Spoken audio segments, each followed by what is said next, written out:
en Afrique, particulièrement en Guinée, il y a 3 catégories de jeunes.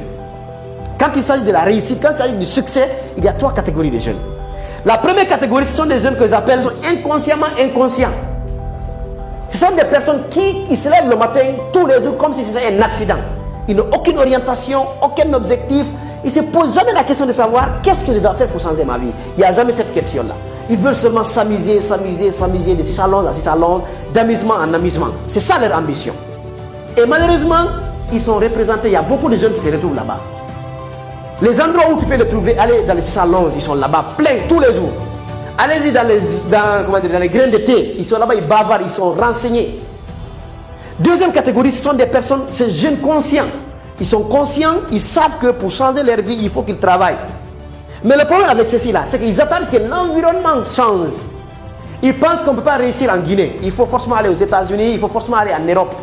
Donc pour eux, il faut que le gouvernement change, il faut que l'environnement change, il faut que mon frère m'aide. Ils font un peu d'effort, mais ils attendent que le changement vienne à l'extérieur. Maintenant, la troisième catégorie, ce sont des jeunes qu'on appelle les jeunes actifs. La jeunesse active. Ce sont des personnes qui ont compris que tu sois en Guinée, que tu sois en Europe, peu importe où tu es, tu peux réussir. C'est que le succès vient de toi. 100% même de la réussite dépend de ce que tu fais. Ils n'attendent pas que l'environnement change, mais ils acceptent eux de changer.